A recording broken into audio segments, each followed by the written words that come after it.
to the second annual Your Healthy Mind Summit. I'm your host, Dr. Kirsten DeWitt, licensed naturopathic doctor and acupuncturist. And for this masterclass, I have with me Dr. Mansi Vira to share her talk on breath into hope. Dr. Mansi is a naturopathic doctor specializing in mental health, neuromuscular disease, and chronic disease.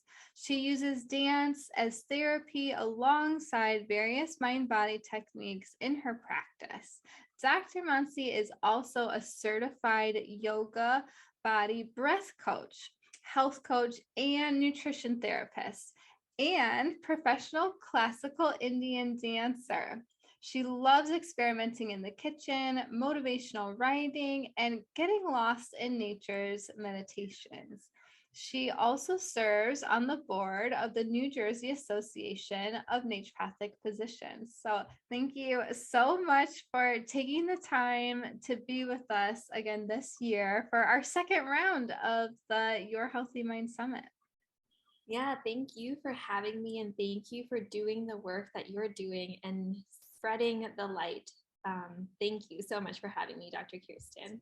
Thank you. Well, I'm excited. We'll let you go ahead and dive on in.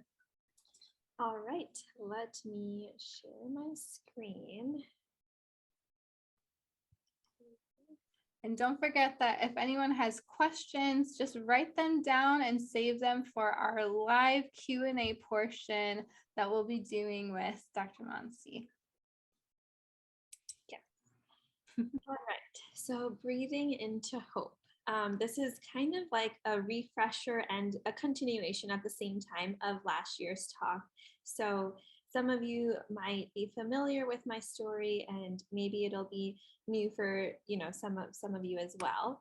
So I'm gonna get started right away. So it's been 2.5 or a little more years since the pandemic, since all of that unrest and chaos and uncertainty and just these unsettling times where we, everyone as a collective has that fear of the unknown and felt helpless at times, the despair and hopelessness.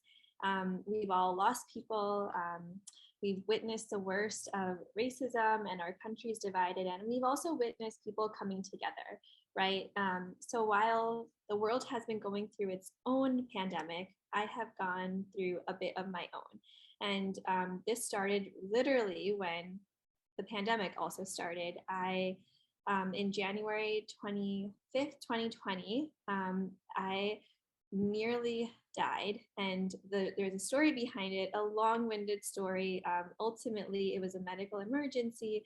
And interestingly enough, this wasn't the first time that something like this has happened. But this time it was really scary, more than ever, because of what was happening. My muscles basically all became entirely stiff and I couldn't move. I was pretty much paralyzed, and for a few hours in the hospital with tachycardia, with low oxygen. So I was put on oxygen and really high blood pressure. No one knew what was going on until some blood tests came back, and we found that I had really, really low potassium, almost at fatal levels. And I took a ton of potassium, and my muscles started recovering. So I did make this recovery, but these so-called paralytic attacks or episodes kept happening again and again and again. So this was all in India. So we had gone on this pilgrimage where I thought I was rejuvenated and like, wow, I feel the best I've ever felt type of thing. And I come back to this experience. So it was quite frightening. We come back from India in March, and then in June I'm hospitalized again for 5 days, and they did a bunch of tests, so like invasive and non-invasive procedures. So many puzzling findings, but no one could really piece together what was happening. So it almost felt like I was back at square one, spending most of my days in bed. I had no energy. I had this muscle paralysis that kept happening, this debilitating pain and nausea, vomiting, spasming of my stomach and my intestinal muscles, and my oxygen fluctuating up and down, and my blood pressure going really low or really high. So it almost seemed like each day was blurring into the next. I couldn't see the difference between day and night. It just felt like this massive sea of darkness. And I often had these really low thoughts that like I didn't want to live, I didn't want to continue, because how could I continue? What could I do? It almost felt like I wasn't able to do anything. And all I did or wanted to do was either nothing or watch Netflix. So I was kind of escaping from my own life into someone else's. And then finally, through a lot of more doctor visits and all of that good stuff, we finally did get a diagnosis, multiple diagnoses actually.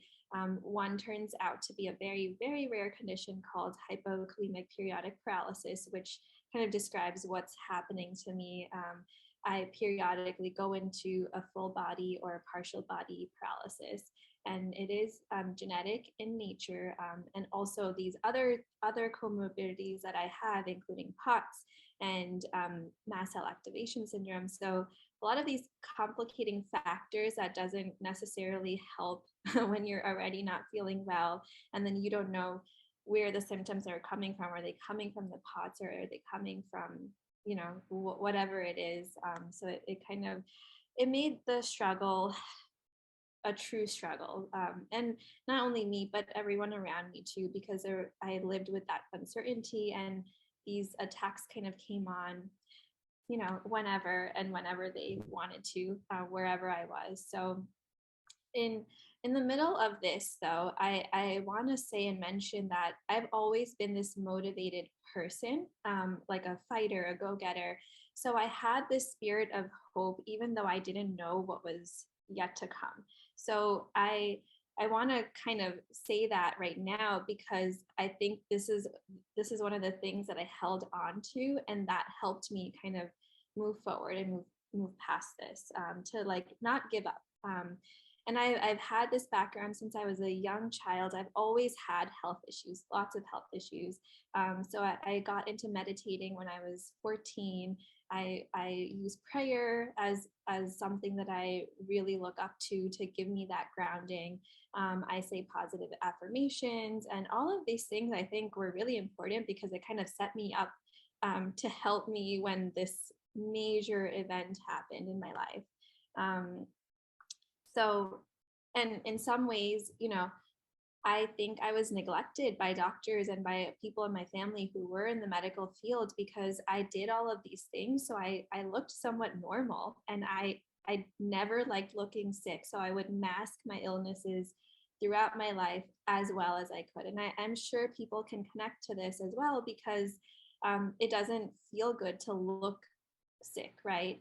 And I did a good job of that, and unfortunately I think I did too good of a job on that, and doctors never took me seriously. They never took these weird symptoms that were happening since I can remember, since like 5 or 6 years old, and no one decided to put things together, because they were like, oh, but you look fine, your blood work is fine somewhat.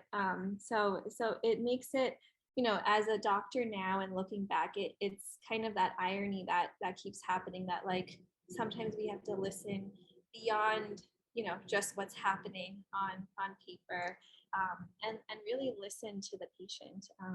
But anyway, this time things were different. I felt like I've always been the person to be able to give them the light and energy and motivate them. And for once, I felt like I lost that light, that spark that was infectious. I felt like I was a beacon of hope for others, and now I was losing it. I didn't have it in me. I felt really deceived by life, because the things that helped me get through in other phases of my life, I could no longer do. So I'm a dancer. I danced pretty much my whole life for maybe 22, 23 years now. And I couldn't dance. I couldn't use that force, that life force that otherwise gave me that energy and gave me, that escape to be grounded with myself, to be myself. I couldn't write or cook or, do anything, do even work for that matter, because my hands hurt. My muscles were really weak. My hand muscles were sometimes cramping up. So I couldn't do the simple things, what sounds simple, but those things that help people, rejuvenate or get a change of pace, that are really important to do going out in nature. It was really hard. I was dependent on someone all the time. So it just brought to me so much of that, like that deceit almost, that like life did not serve me well. And I always was in that kind of paralyzed mode. Even though it was physical, I almost felt paralyzed by life, that things are just not working out. I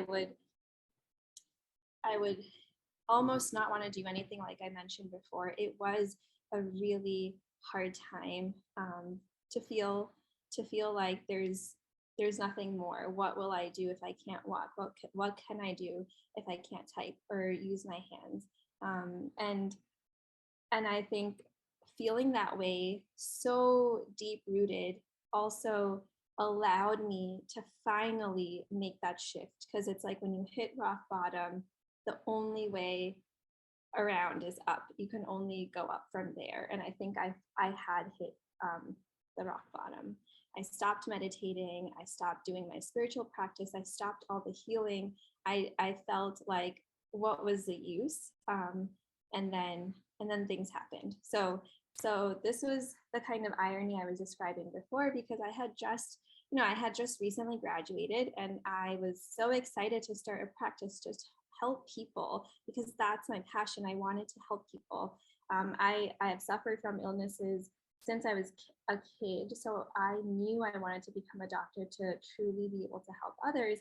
But then this haunting sensation came into my life that if I am not well, how am I going to help others? If I myself am a patient, how am I supposed to be a doctor?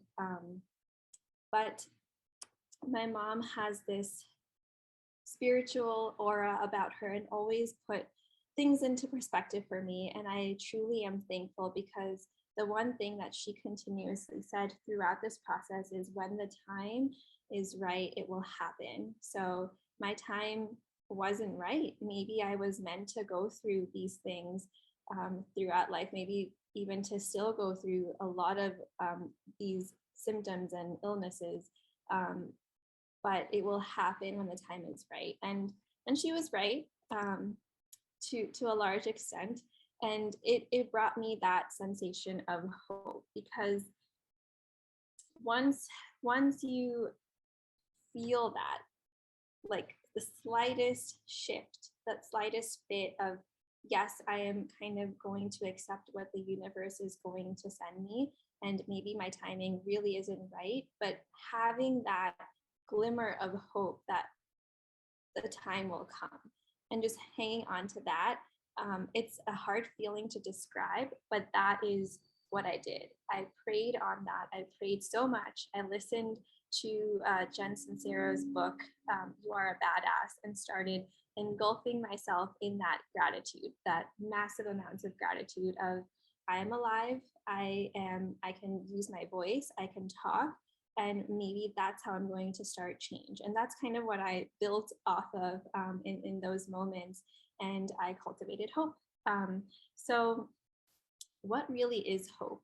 To some people, it's a very powerful emotion, a feeling, a state of mind, being optimistic. And to others, it's a very abstract concept. And I was in that others category. I'm like, what is hope? I didn't know. I still can't put a word or a definition to it, but it's a feeling.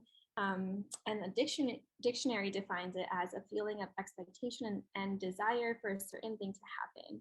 So, in the past couple of years, I feel like we've been using this word left and right? Like, I hope you recover from COVID soon. I hope you feel better. I hope you get better. And we use it in our daily lives as well. When anyone is feeling down or sick, we just say, I hope you feel better. I hope you can do better. I hope you can see your kids or parents or whatever it is. So even though this 4-letter word is, it seems so small and benign, it has that energetic, that immensely powerful energy around it to shift you vibrationally. And I think that was one of the key things for me. I held on to what my mom said, and I was really trying to shift my vibrational energy around that.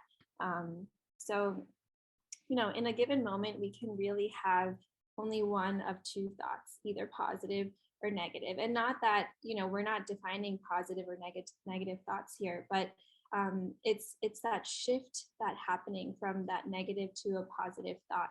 And it might be so subtle. For me, it was truly so subtle. I still didn't feel better. I didn't believe necessarily like, okay, things will get better. But I had that shift of energy happen inside me that I kind of held on to, that shift to propel, to ignite, to give you that hope.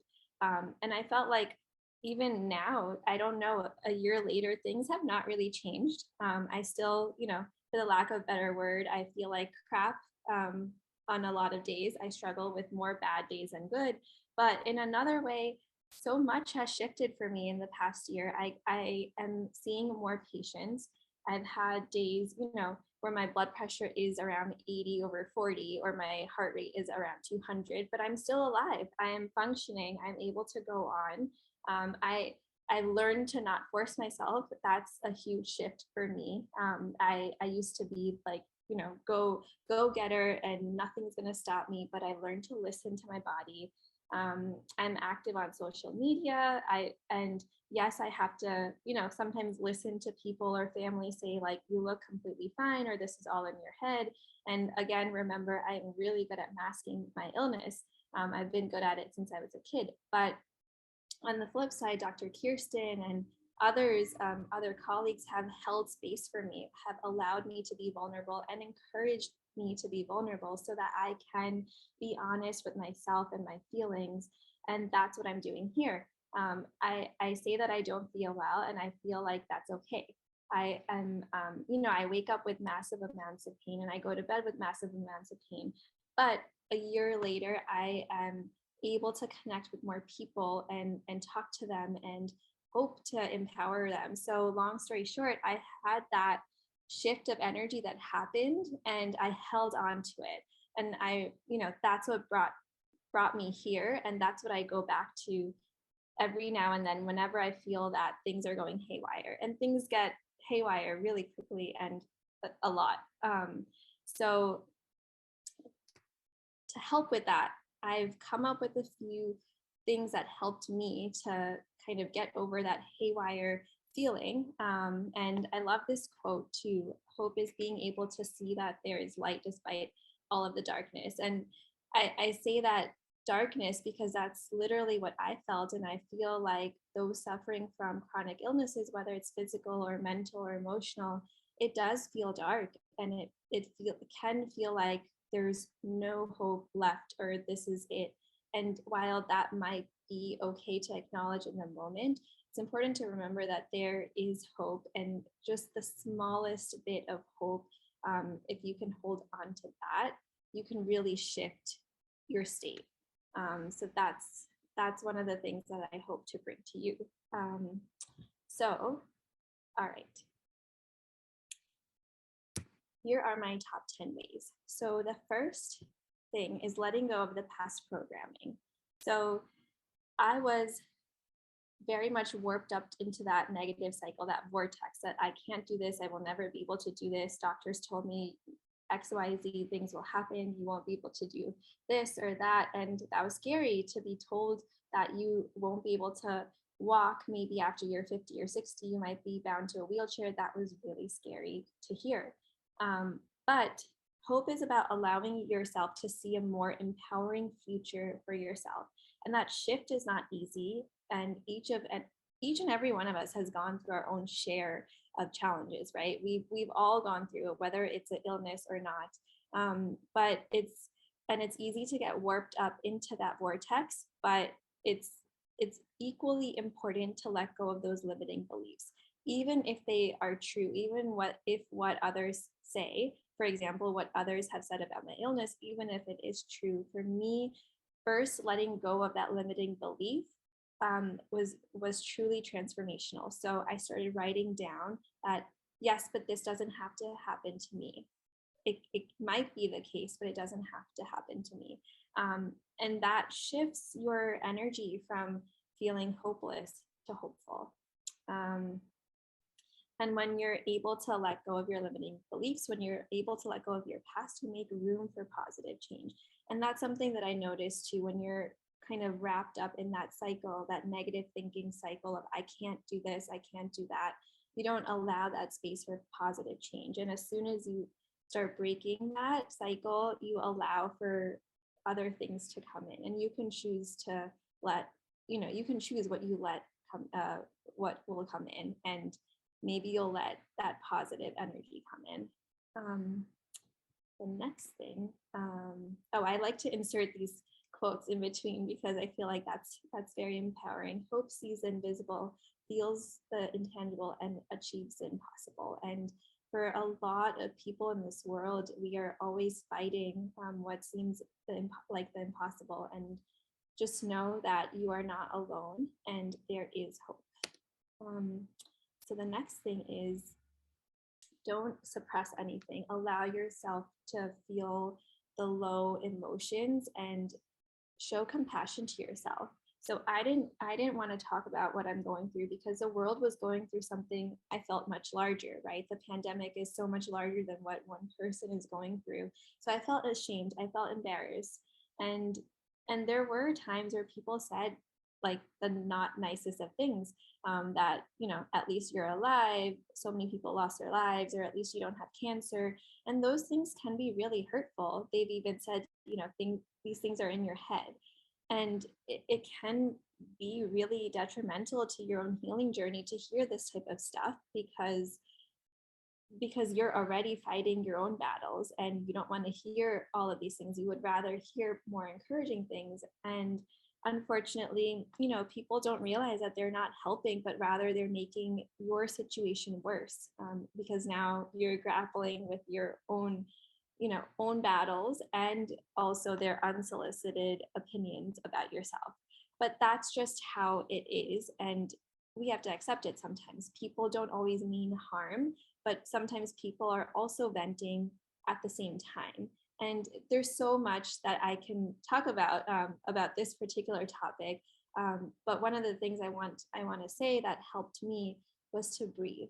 So breathing into hope, I learned that YogaBody breathing, and it really helped because our breath changes with our emotions. So if we're feeling happy, what changes? Our breath changes. If we're feeling anxious or nervous, what changes? Our breath. It gets really fast, right? So recognizing that we have so much control, even when we think that things are not controllable, it's empowering.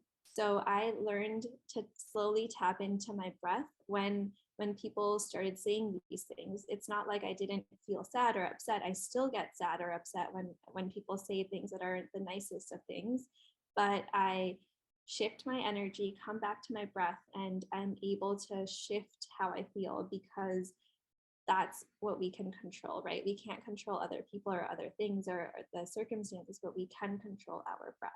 And I'll go back to that in just a bit. And of course, have compassion towards yourself because the outside world isn't going to be, and everyone has their own things that they're going through too. And while it might be hard to understand in the moment, if we hold compassion for ourselves, we will be able to hold that hope for ourselves too. The next thing is reconnecting with your authentic self. I think this is really important because if you're not in tune or aligned with your body, you might miss out on important cues that the body's giving you to tell you the needs. So you might be dehydrated or you might be feeling tired, and you might need rest. But if you're not able to listen to your body, if you're not able to reconnect with your body, you're going to miss out on these important cues. And that, that does require some work and meditating and being mindful. But it's really important to be able to do that. And I say that to everyone that I work with, to come back to your center. The next thing is to find a purpose, no matter how small or big it is. So I say that there's there's a purpose for everyone. We all come to this world with a purpose. Maybe it's maybe it's helping other people, maybe it's helping yourself. Whatever the purpose is, hang on to it. It's hard when you're not feeling well or when you have your harder days to find that purpose. You might lose it, and that's okay. Reconnect to it, write it down, have post-it notes, but have your purpose kind of out, laid out in front of you, whether it's people reminding you, but having that is going to be so important to you, for you, and for your growth in your ability to hold hope. The next thing is you are your own cheerleader. So like I mentioned before, everyone's kind of going through their own struggles, and it'll always seem like you're not getting enough support, or you're not getting enough attention, or your needs aren't being met. It might not always feel like that, but often is the case when things are chronic and you're going through a chronic journey. So just remember that you are your own biggest cheerleader. You know yourself the best. You have to treat yourself with kindness and compassion. And if you don't do it, no one else will. So it has to come from within first. So U-turns and resilience. This is a tough one for me because, like I said, I would be that voice of reasoning for others and motivate others, and being able to encourage others in their times of stress. So when this kind of came to me, it was hard to build that resilience because I don't think I was able to connect with the right people at that time who could understand what I was going through. And I also couldn't dance or write, which were my usual ways to build that resilience, or help me rechannel that energy in a more positive way. So, a diagnosis changed the trajectory of my life. No one plans to get sick. No one plans for things to go wrong, but it can happen. But again, for me, breathing helped me make that U-turn. Coming back, I think you use the term pivot a lot, Dr. Kirsten. And for me, breathing was one of the ways to pivot back, coming back to the breath and recognizing that in this moment, I have control over my breath and I am safe and I'm secure and I will get through it. And that did honestly and truly help me build that resilience. Number 7 is finding your safe squad. So this is a term that I just labeled for people that have helped me, have held space for me, and allowed me to be honest in my truest ways. And to be honest, it was hard to find this group of people because I don't think I was able to be, myself and talk about my illness without having people judge or without having them say things that weren't necessarily the nicest or appropriate things. But having a safe squad is so important. Finding your support system. Of course, everything, we have to find it within ourselves first, but also having a surrounding people who are supportive, people who are going to wish well for you is extremely important. And I know that Dr. Kirsten is part of my safe squad, and one of the people that I really look up to and go to when I know that I need someone to hold space for me and not judge me. And I think if you look deep enough, you'll find those people, even if it's 1 or 2 or 3 people. But finding that group of people is really important.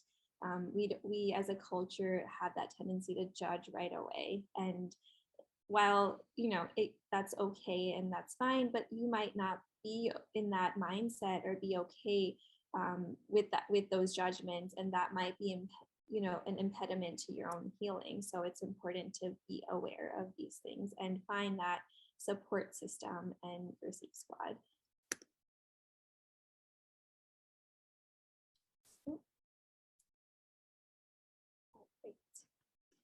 So there's some. The next thing is there's no shortcut for doing your own inner work. So this kind of relates to what I was just saying, that yes, we need to have our support system around us, but also there's no shortcut to doing our inner work. And whether or not, I truly have accepted it, I know that there is a larger purpose for why I've gone through the illnesses and the things that I've gone through. And it's forced me to do inner work and inner healing. So we live in a society and culture and healthcare that really is about sick care, that we just mask with band-aids, with treatments that aren't really getting at the root cause. But this is applicable even for our own work. When we're not doing our own healing work and really getting to the root of our illnesses, we're not going to heal in the best way possible. And recognizing and acknowledging and really accepting this was not an easy thing for me, but also it was eye-opening, and it is one of the things that I hold on to as well, because it gives me that hope that things can get better, things can shift. And even if I don't physically get to where I want to be, or right away get to where I want to be right away, it gives me that hope that doing this healing will help. Will help. And then the next thing is gratitude, gratitude, gratitude. So I can't stress that enough. The little things, the smallest of things, and being grateful for. So, like, for example, I am grateful for makeup because it helps me to be able to feel confident to talk to patients or connect with people, or when I'm doing my podcast. So it's a small thing. It sounds silly, but I think when you accumulate all these small things that you're grateful for, you'll see that your shift in your mindset has happened. You're able to rewire your brain in a very different way. And when you do it all the time, you're really rewiring your brain to start having those neuronal connections so that you can find gratitude in everything, in the larger things as well, that are happening. Then finally, finding your new normal and remembering that it's not a destination, it's really a journey. So from what I feel like I've gone through last year to now, there are big shifts and there's not so big shifts in different ways, but understanding that it is a journey and there will be ups and downs and step backs, but you have the tools within you. You have it within you. It's all about accessing that inner power, that inner strength, because we are born with so much power, and the universe is abundance, and it has that energy to give us and support us all. But it's really about tapping into it and understanding that you will be tested again and again and again. And if you continue to hold that resilience and hold that hope and do the inner work, you will pass these tests. It might take time, but you will pass. A lot of people have asked me, like, how do you do it? How are you still surviving with all of these things going on? Or if they've seen me, and I have to say, it's not me. It's just it's being able to tap into that inner energy, because we have it. We do have it in us. Sometimes it's harder to find, but we can. And another quote that I love, hope is that thing inside of us that insists, despite all evidence to the contrary, that something better awaits us if we have the courage to reach for it and work for it and fight for it. So it kind of goes along with what I just said, that courage, that inner strength, tap into it. It's possible. And of course, it's a work in progress, right? Finding hope is a journey filled with more bumps than smooth surfaces. Once you find that one ray of hope, hold on to it tight and let it guide you every step of the way. And that's kind of the message that I want to bring to you today, that one small ray, that one glimmer of hope, that's all you need. Hold on to it and use these tools, use other tools. There's so many powerful tools that people talk about and have offered to us. So use these resources. It is possible. And I just wanted to do a simple exercise of breathing into hope. So I do have this offer. I do offer a breathwork coach course, because I have seen the power of breathing, the shift in me, but also the shift in a lot of patients that I've worked with, especially through the pandemic, this anxiety and this, all these different emotions that we're battling, breathing has been immensely powerful to ground, to recenter, and to empower. So one of the things that I like to do is a simple 4-4 breathing is what I call it. And we're just inhaling and exhaling for 4. I won't be counting right now because I'll have some music playing, but I just want to do some, empowering breathing with you. Is that okay, Dr. Kirsten? Okay.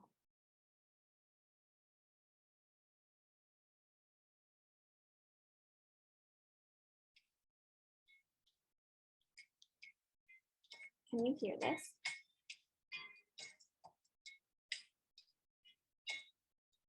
Okay. It's a little quiet, but you might want it quiet, right? Yeah.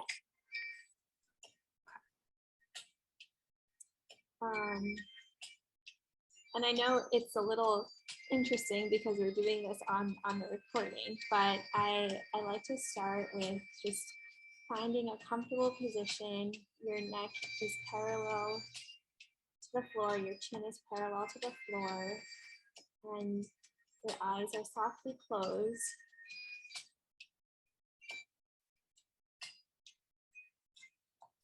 With a gentle smile and gratitude that you are alive and breathing. And one hand over your chest and one hand over your abdomen. Feeling that safety and security that you are here in this moment.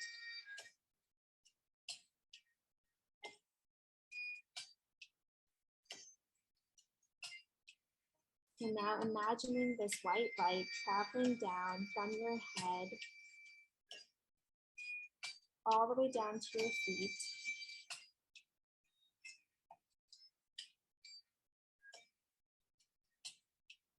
It's traveling back up and down and back up and back down.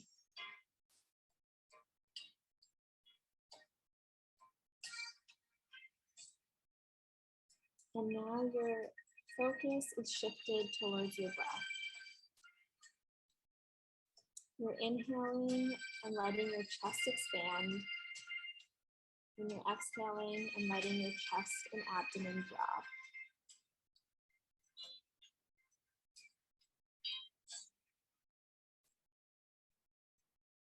And you're smiling because you feel safe, you feel secure, you feel that there is hope.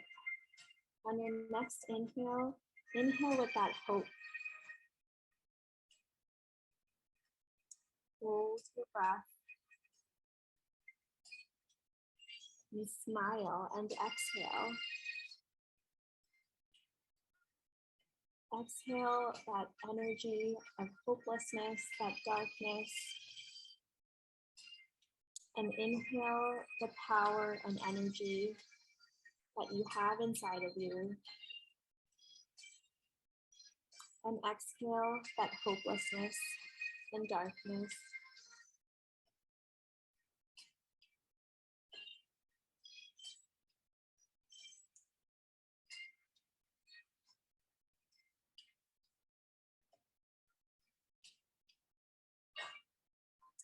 And inhale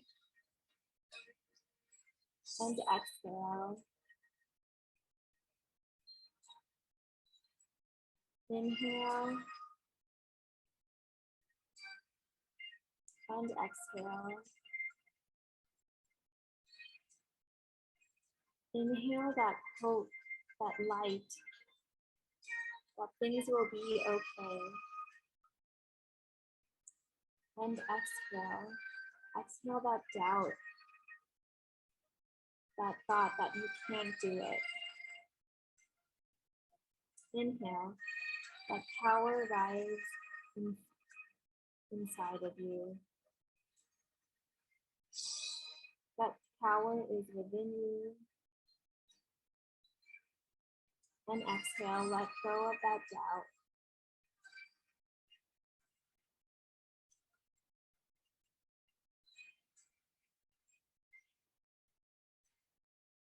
And just smile and look up towards the light, the sun, the moon, whatever it is.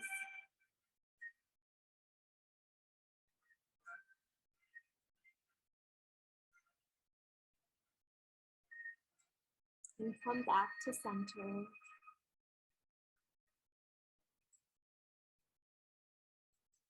Take a couple of deep breaths in and out.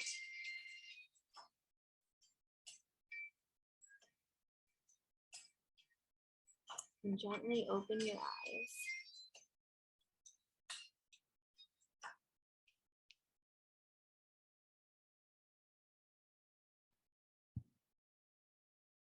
Hopefully that felt a bit rejuvenating and relaxing at the same time.